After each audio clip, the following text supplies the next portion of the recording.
Hello, Carlos. How are you doing, man? Hello. I'm okay. How are you? Yeah, I'm okay as well. Okay, perfect. I'm very happy to talk with you about SepulQuarta, about the history, your history with Sepultura. Sure. SepulQuarta started like a very free meeting with friends and fans. When did you feel that you could record an album with the new versions of the songs? So at the beginning of the pandemic, we had nothing to do because we had like a lot of tours coming up, and suddenly they got all canceled. So like we had nothing to do actually. So on last April from 2020, we decided to do a weekly program on YouTube where we could put a song together, like each one of us at our own houses. We recorded a song and we put the song together.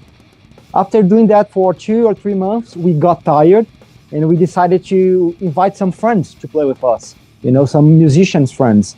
And that's like how it happened.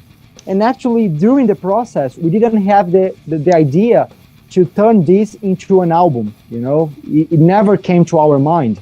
But in the final process, when we finished the SepulQuarta program, it was in December of last year. Mm-hmm. We looked back and we decided like, hey, that we have a nice material.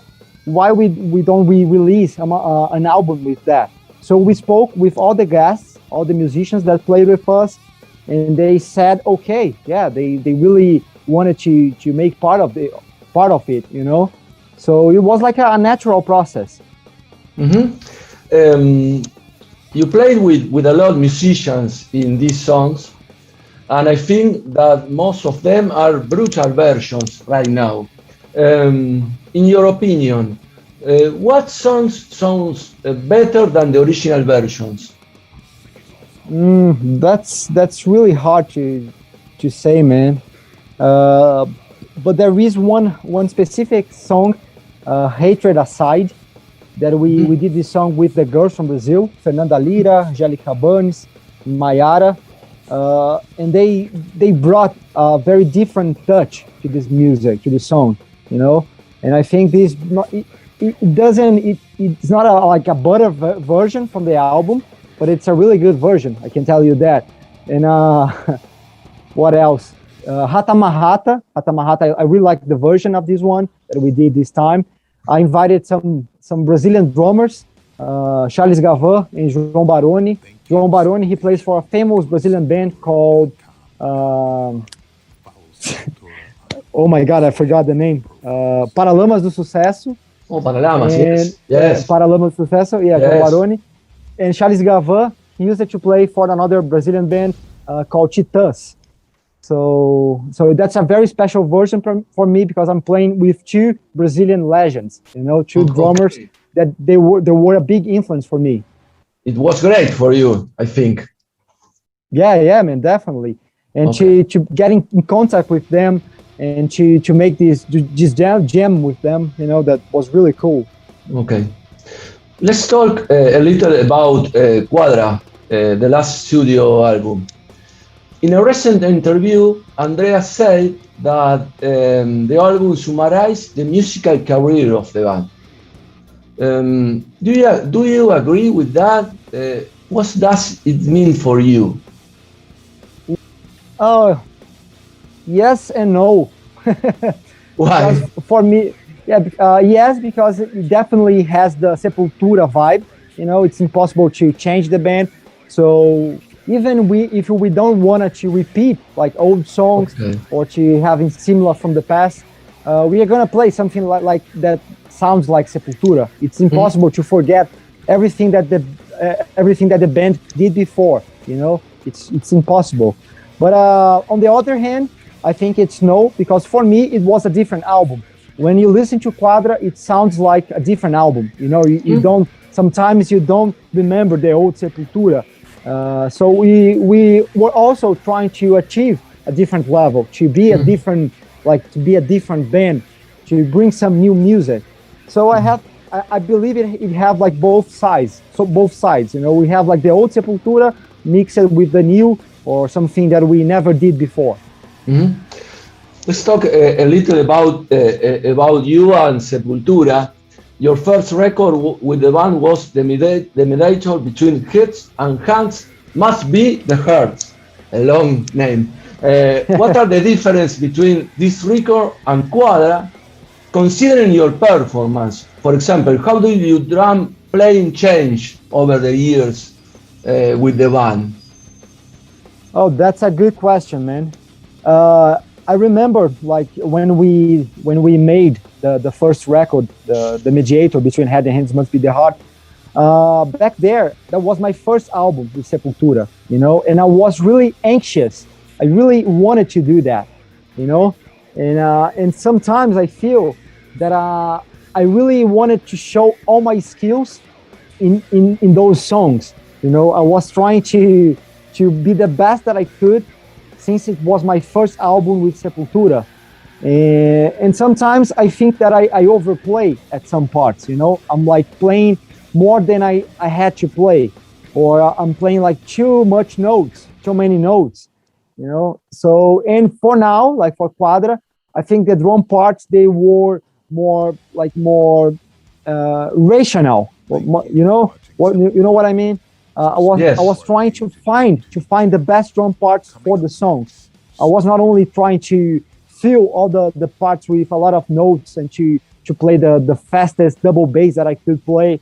No, I was working for the song. I was trying to work for the band as a musician. Maybe now you think on the song first, no? Something like that. Yeah, definitely. Because now I'm also older, you know. Back there, I was only, when I recorded the mediator, I was only 23, 24 years old. And, you know, when you are like a teenager, a kid, you just want to like play like as fast as you can. And with the time, through all these years, I think I changed my mindset aspect, you know, and now I'm always thinking about the song as a bigger thing. Okay. From the beginning, you wrote songs with Andreas, something for me quite strange, because you were the new boy there, and Sepultura was band with already a lot of history. How was that creative partnership in the beginning? Did it change with the years? Oh man, that's nice. That's interesting. Because since the first moment when I joined the band, me and Andreas, we had a great connection, a great musical connection, you know. And Sepultura was always like that, like Andreas working with the drummer, and Paulo and Derek, they were like always by our side, giving some thoughts, you know, like saying something. But like the main thing, like the songs, they are born from drums and guitar. And since the beginning, me and Andreas, we had a great connection. Yes, and I think it changed through all these years. Back there, when we did the first record, I didn't know what to expect. I didn't know what the band wanted from me, you know, what they were looking for. And I remember asking them like, hey, what do you guys want? Do you want me to be a cop of the old drummers? Or do you want me to be a new drummer, a new musician inside Sepultura? And they were always like, no, you be yourself. You do whatever you want to do. And we play as a band, like as a new band. So that's something like really good from Sepultura. They are always looking for the present. You know, they are always trying to do the best they can right now. They are not looking back. So that was something that I really enjoyed to play Sepultura. So I had a space to be myself, you know, to express myself. And I think through all these years, me and Andreas, we got like even closer. So now when we are practicing something, we are creating something, it's even easier, you know, because we know what the other musician, I know what Andreas, sometimes he's thinking about, what he wants me to play. So all through all this year, it became something more natural. It's quite crazy that you were born in 1991 when Sepultura released Arise. what do you think about that? Did you talk about this, for example, with Andrea? It's for me, it's very strong thing for you and your relationship with Andreas. Yeah, man. Sometimes we talk about that, but the guys, they don't like to talk about that because they feel older. You know? Because they feel really old by my side. Claro, you are young. You are very young for them, and they all, no? Okay. Yeah. Then sometimes they remember, like, hey, Eloy, when you like were born, we were writing, we were playing for the album Arise. So that feels like that's really weird for them, and also for me. You know, when I'm playing on live shows and I have to play the Arise songs.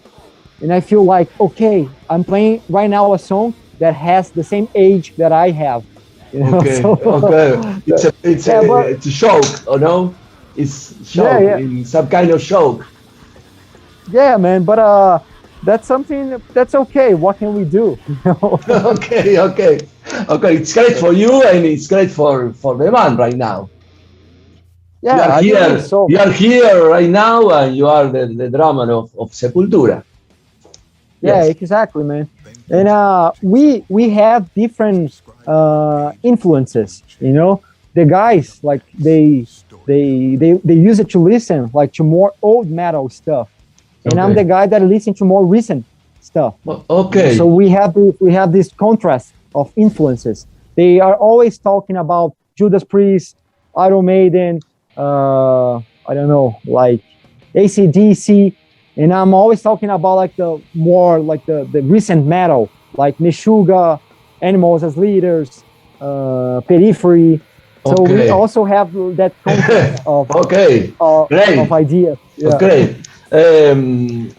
I watched some videos where you play songs of Slipknot, from Phil Collins, from Metallica, and also Brazilian drums. What kind of challenges did you face with each of these? Oh man, for me the biggest challenge of playing a different song, like from another musician, is to incorporate the feeling of that musician, of that drummer. You know, to play the same notes like everyone can play. You just listen, and you're gonna learn all what the other drummer played. But the biggest challenge for me is to achieve the same energy, the same feeling of the original recording. So when I was playing, like for example, Slipknot, I played the song "People Equal Shit" from the album Iowa. That album was recorded by Ross Robinson, you know, and that album was also recorded in a live performance. The guys were playing all together. So it's really like crazy. And brutal performance. It's really brutal. When you listen to that album, it's like a raw thing. It has a lot of energy. So the biggest difficulty for me was to achieve that same level of energy, you know. And for example, to play Phil Collins, man, like he's like an incredible musician. He plays all the instruments and also drums. He started playing the drums. And to achieve the same groove that he has, you know, that's so difficult, man. He's like a complete musician. When he writes the drums, he's thinking about all the other instruments that he's gonna put on top of the drums. So it's a very musical drums. It sounds like a melodic instrument. You know what I mean? So that was my challenge, the biggest challenge that I had. A few years ago, you started a project that you called Batería para Subversivos, right? Yeah, right.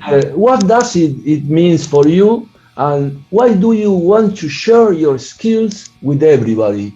Because in the videos you share your skills. Why? Yeah, Batería para Subversivos. It's an online drum school, you know, it's an online course. And the people, they didn't stop asking me, like, what did you study, Eloy? How did you learn to play the drums? What techniques do you play? Do you use? So I had to make like a website to show that to everybody, to all the drummers. And everything that I know, it's on my website. Right now, the bateria para subversivos, it has ended. I don't have this website anymore. So now I have the Portal de Cursos. I have inside this new website 13 different courses, 13 different like subjects that I teach, you know. So it has more than 100 classes, different classes, where I talk and I explain different exercises. And I really want to show to the people what I did to play, like I do today. You know, there is nothing, like there is no secret. It's just about sitting on the drums and practicing every day, and that's it. There's no secret. Do you learn something of these classes? You from your students? Do you learn something new, for example? When we talk sorry, if I learned something from my students. Yes, for example. Oh yeah, man, a lot. I learn with them a lot. Sometimes they ask me something that I have no idea what they are asking for. You know, they're like, Eloy, how can I do to move my hand, to do a different technique with my hand? And I go like, I have no idea. Let me study about that. So give him a few days.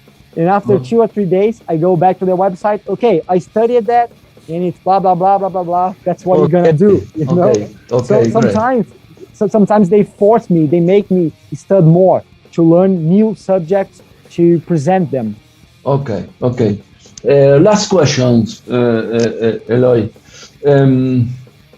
For me, you are a very young drummer from the metal scene in a very important band like Sepultura. Do you dream of building a legacy like the musicians that you listened when you were a kid? For example, I think like Dave Lombardo, like another drummer. Do you think in the future? Like to make part of this legacy?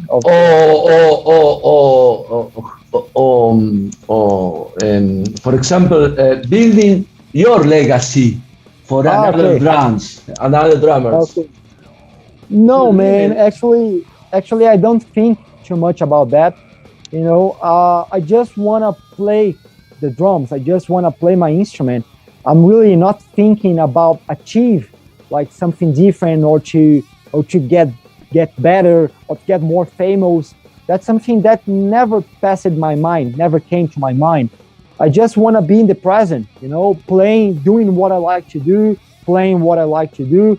This instrument, this is my life. This is what I know to do. That's how I express myself. And when you have like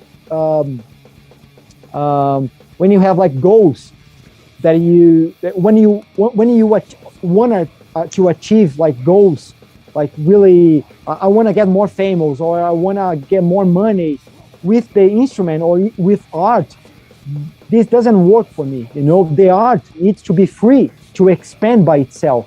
You know, you just need to be in the moment, enjoying what you do.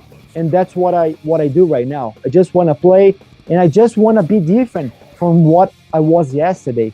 That's what really keeping me, pushing me forward. You know, I don't want to be like the same drummer that I was last week or last month. I always want to be like evolving, to be someone different. That's what keeps me alive. So that's it. What I can tell you, man. I'm not thinking about goals. I'm not thinking about the future. I just wanna enjoy right now and have fun during the ride. That's it. Okay, hello. Thanks a lot. It was a very good conversation for me. Thanks. Thank you, Carlos. Muchas gracias.